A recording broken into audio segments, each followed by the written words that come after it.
Hi, welcome to Susie's Petals. I'm Annie and this is my online space where I share my quilting and other crafting.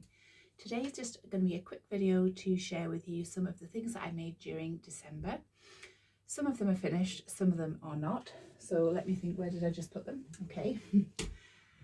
So last year I made this EPP stocking and this year I made the second one to match. So this is actually a completed project. If you'd like to see how I made these, I'll share a link below to the playlist. The first video shows how I actually do the EPP and the second video is the construction of the stocking itself. So that is one completed project. I also did a short pottery course as well. So I made some really rustic pieces of pottery. So I have this lovely jug that is very rustic and wonky, but I quite like it. And then this reminds me of Pooh Bear's honey jar. So it's just a bowl, a small vessel. And then I just made some very plain bowls as well. But I like the way that I did the slip on this one, just on the inside. Again, that one isn't as neat, but it's still very nice. It's got that homemade look. And then a slightly taller bowl as well. So that's from the pottery point of view. And another one from sewing. So this is quite an exciting one for me. I have made a garment. It isn't for myself, so it doesn't fit me well, but I will show you it and talk you through it anyway. I'll just move my chair out of the way so I can stand and show you properly. So I have made a quilted dressing gown for my mum. So this is made using quilted fabric from Higgs Higgs. So the fabric was pre-quilted, and then what I have done is I've just done open seams inside, and I don't have a overlocker or a serger, so I just zigzag stitched all the way down. It has a hanging loop inside. I'll take the hanger out. It has a hanging loop and it has the little inside straps as well, and then the belt is bound in this green and the lapels are bound in this green as well. So I haven't got a video on how to make this. Stitch with Rachel did also make this dressing gown in a different fabric, so I'll link to that video so you can see that one as well. It's a really nice video. She goes away to a lovely cottage, so it's just a lovely video to watch. So this also has a seam at the back, as you can see with this, which I'm really impressed with. So one of the things that I did, I'm not calling them mistakes, I'm going to call them subconscious design decisions. I cut the first long piece of fabric with this print, I think, upside down. So it's an Indian block print, but it is clearly a flower, and I cut it with the flower facing down. But then I made the choice that when I put the lapel on, to put the lapel the right way, so it's different and there's a contrast. And I think it works quite well. What do you think? I think it looks lovely. So I think my mum will still love it. These colours and these fabrics are very, very much my mum. She is much smaller than me, so this will fit her better, but I'll try it on just so you can get a little look at how it looks on. Like I say, it's very snug on me. Just pull the belt round. So it has these lovely lapels that cross over with this green binding on it. I thought the sleeves were going to be really difficult to do, but actually I found sleeves okay to do, and I'm very excited. I'm giving this to Mum this afternoon, so that's why I'm doing this quick video now, so I can share with you the fact that I made it. Now the pattern did have pockets, and I haven't put the pockets in. It felt like a stretch too far for me. They're probably really simple. I don't think my mum will miss the pockets. If she does, I'll retrofit them, but I didn't want to mess it up. I felt like I'd done an okay job, and I'm really happy. As you can see, all of the seams I've done in this open way, and I love the just sort of rustic, the rustic look that it gives them. So yeah, that's my garment. It's called the Sunday Robe. I'll share a link to the pattern and to the fabrics as well, and like I say, to the video that Stitch with Rachel did, because she made this robe earlier in the year and she's much more experienced and skilled than me, so you'll be able to see a little bit more about how it's constructed. But yeah, I'm pretty happy with that. Let me see what you've made over Christmas. Have you made any garments or have you made all quilts? I'm going to unhook you from there now and show you my unfinished pieces as well. So life just got very busy in December and I didn't manage to get this one finished, but I absolutely love it. I know I've mentioned in other videos that it was a bit of my nemesis because I've never done anything pictorial before. And they are these Dalarna horses, which were quite complicated. This one's my favourite because I love this fabric. So the fabric is Tilda's Merry Little Christmas and the pattern is by Quilts. It is called Dalarna. So you start with this stuga in the middle, which is a Scandinavian cottage.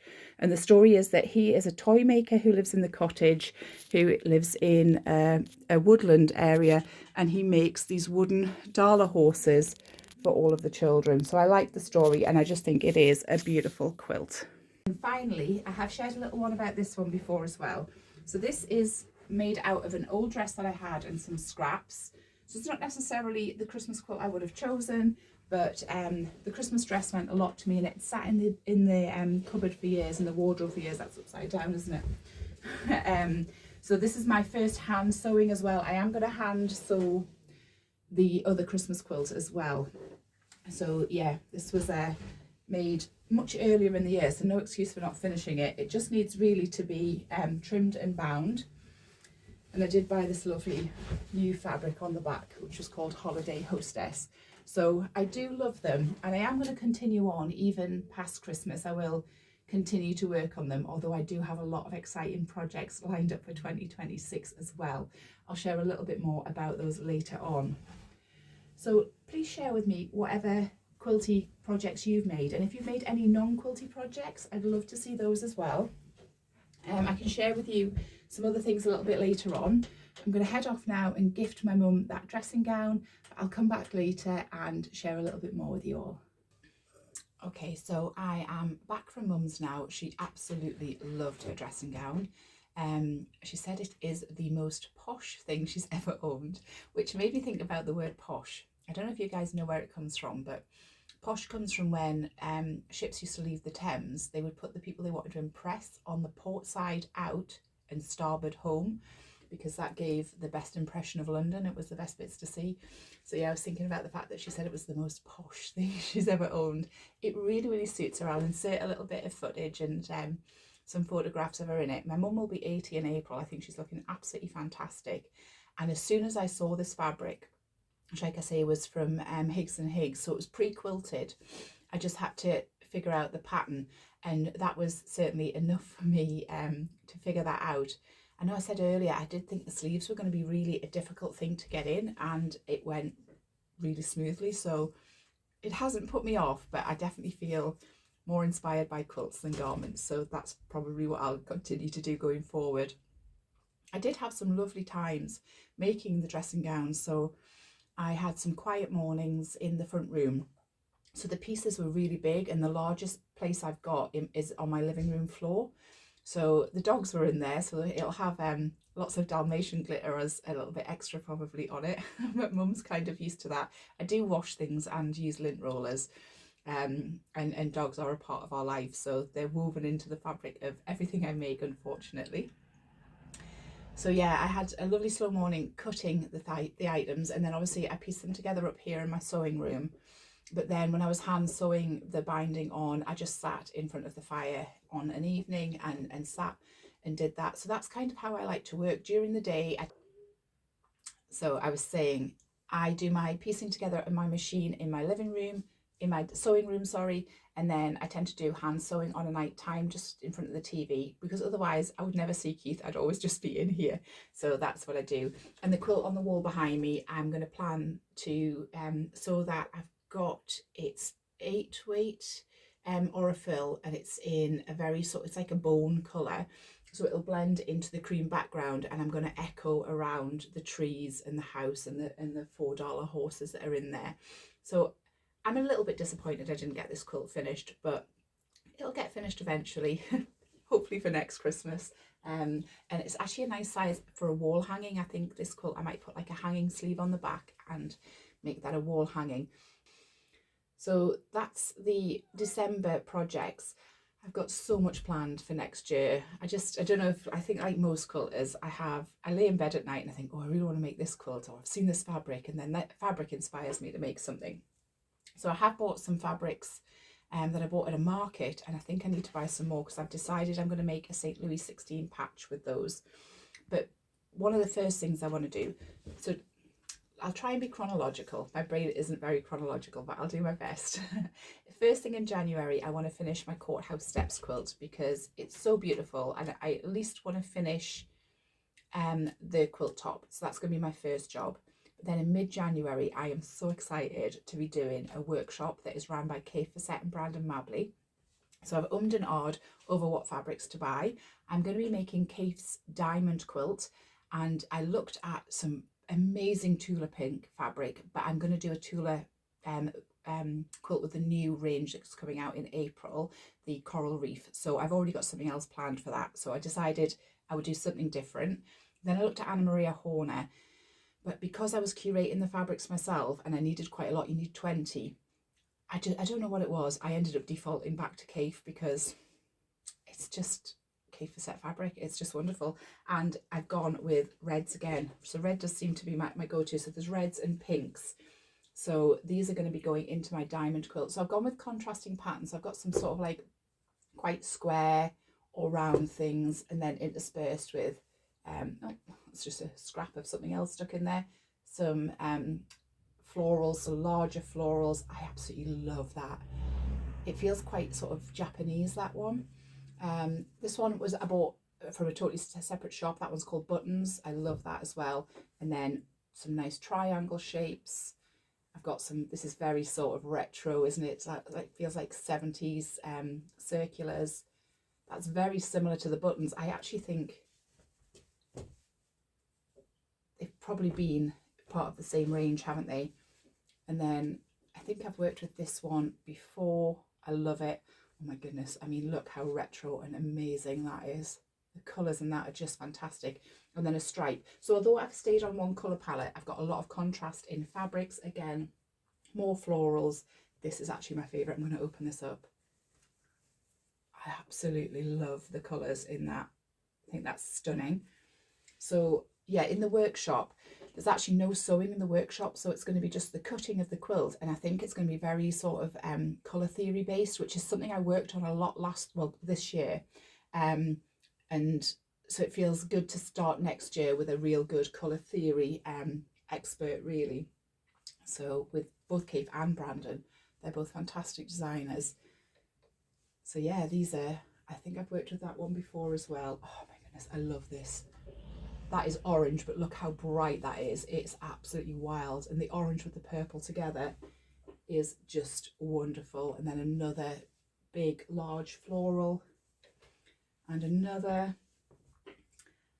And another. And then this is an extra one because it was all that was left. And I've worked with this fabric before. So this probably won't go into the diamond quilt, but it'll go into something else because I just absolutely love that fabric. So yeah, that'll be then mid-January.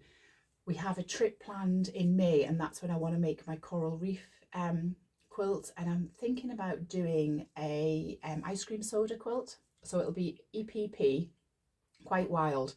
So I'm really hoping that the Tula fabrics are released and in the UK by the end of April, because we go quite early in May. I have a big birthday coming up, so we're having a big trip, and I wanted to do this hand sewn quilt while we're away. So fingers crossed I'll get it. If not, I'll think of something else to do when I'm away, and I'll do the floral reef one when I'm back. So yeah, that's my plans for early next year. I have some other things bubbling away and that I'm hoping to make. So it would be good to know what you guys have got planned or what your December makes have been. Please share with us. We have the community page open now. So if you go to my profile, Zuzu's Petals profile, it'll say community, and if you link on there, you can share it, or you can share it over on Instagram, Zuzu's Petals Creative. You can also tag me on that, because I would love to see what you're making and hear your plans for the coming year as well. Are you just planning quilts? Are you planning any garments? Oh, this was also a cup that I made in my first tester for pottery. So I made that earlier this year. I did that with my daughter, my eldest daughter, Hayley. and we had just a really good mother-daughter. It was a 4-hour session, but it was so good, just getting to throw things. And yeah, pottery is definitely not something that's a natural thing for me, but I really, really enjoy making it. And I kind of like the wonky rusticness of the things that I'm making. If perfection was my thing, I probably would have given up on crafting a long time ago. It's definitely just about enjoying the making. So yeah, that's what I do. I just enjoy the making, and the products are just loved at the end of it, no matter what, warts and all, as you say. So those are my plans. I'd love to hear what you've got coming up as well in the year ahead. That's everything from me for now. Until next time, enjoy the making, and we'll speak soon.